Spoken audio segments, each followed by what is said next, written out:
It was a crisp September morning in Aurora, Colorado, 1996.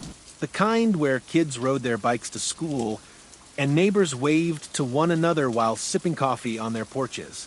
But inside apartment 6B on Redwood Drive, a grim discovery was about to unravel a quiet community's sense of safety and ignite a mystery that would stretch nearly 3 decades.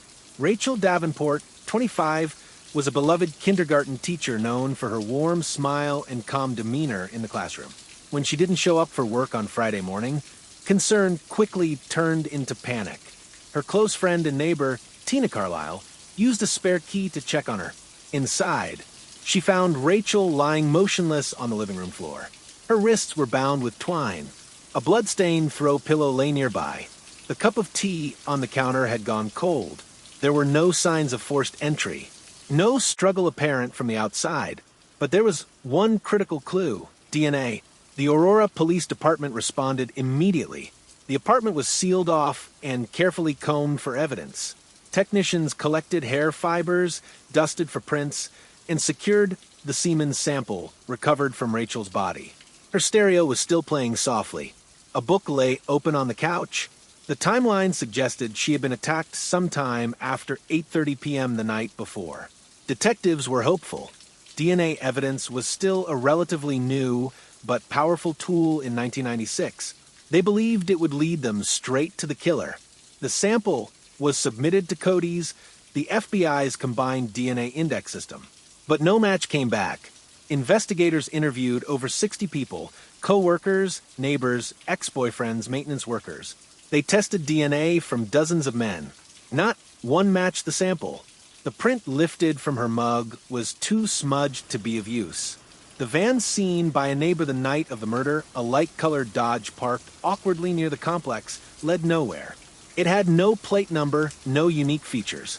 The rope around her wrists was common twine found at hardware stores across the country. The case stalled. By 1999, with no leads and no progress, the case was officially labeled cold. Rachel's family, devastated and desperate for answers, moved away from Colorado a few years later. Her photo remained pinned to the cold case board at the precinct, slowly fading under the weight of dust and time. Detectives would reopen the file from time to time. The DNA was retested as Cody's grew, but still nothing. The killer's identity remained a blank space. Then in 2022, something changed. The case was reassigned to Detective Laura Chun. Chun was different. She was sharp, intuitive, and came from a background in both criminal investigation and digital systems. She believed cold cases were not unsolvable, they were just waiting for the right questions to be asked. She reviewed every page of Rachel's file. Transcripts, photos, sketches, logs, maps, over 3,000 pages of material. And then she uploaded it all into a new system the department had started using, EvoFind. EvoFind was an AI-powered investigative tool designed to process huge amounts of criminal data. It looked for micropatterns, behavioral links, geospatial correlations, and open-source genealogy data. Where human eyes saw fragments, EvoFind saw networks. 2 days after Chin submitted the full case archive, EvoFind returned name: Jeremy Dalton. Dalton, then 47 years old, was an HVAC technician living just a few miles from where Rachel had once lived. He had never been interviewed during the original investigation. He had no criminal record, no known connection to Rachel, no reason to have been on anyone's radar.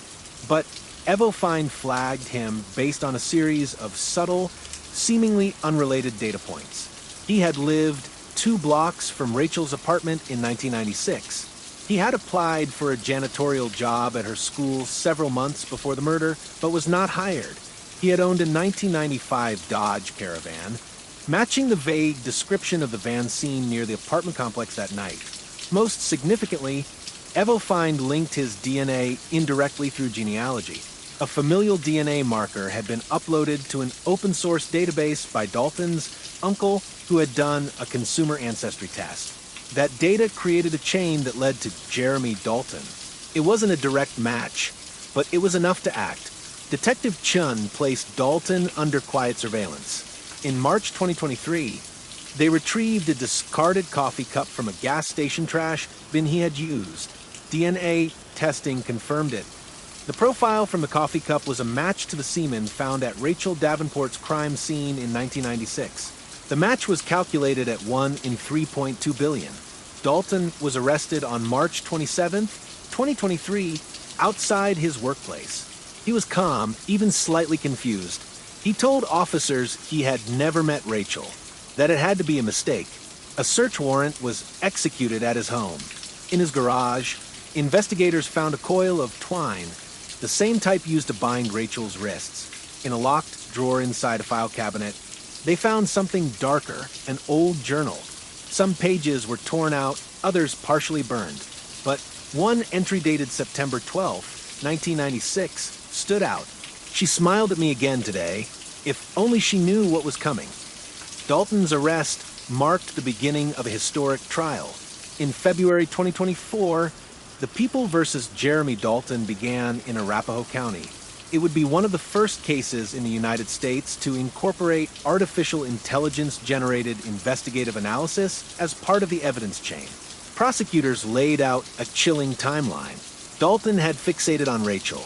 After failing to secure the job at her school, he began watching her. He learned her schedule. He waited for a night when she was alone. He had no criminal record before or after, they argued, because it wasn't about a pattern, it was about an obsession. The DNA sample recovered at the scene was irrefutable. The match from the coffee cup was solid. The rope in his garage matched the rope used in the crime scene, and the journal entry eliminated all doubt. The defense challenged the AI element, claiming it was speculative and not scientifically proven in court. But the prosecutors reminded the jury, Evofine didn't convict Dalton, his DNA, his rope, his words did. On March 18, 2024, the jury delivered its verdict, guilty of first-degree murder. Jeremy Dalton was sentenced to life in prison without the possibility of parole. In the courtroom, Rachel's family sat silently as the judge read the sentence. Her mother, Judith, clutched a framed photo of her daughter and whispered, "Finally, my baby can rest." The case closed more than a chapter of grief. It opened a new era of justice. For decades, cold cases like Rachel's were filed away with fading photos and unanswered questions. But now technology, combined with relentless detective work, has created new hope. AI can't arrest a suspect. It can't testify in court, but it can see what human eyes miss. It can spot proximity, timing, ancestry, motive, and pattern. It can process the unnoticeable and make it matter. Rachel's case proved that even when time erases witnesses and memories fade, the truth can still be uncovered. Not by chance, but by code. By a machine that doesn't forget, doesn't tire, and never stops looking. Justice doesn't always come fast, but sometimes it does come. And when it does, it comes with answers. It comes for the ghosts, and it comes for those who thought they got away.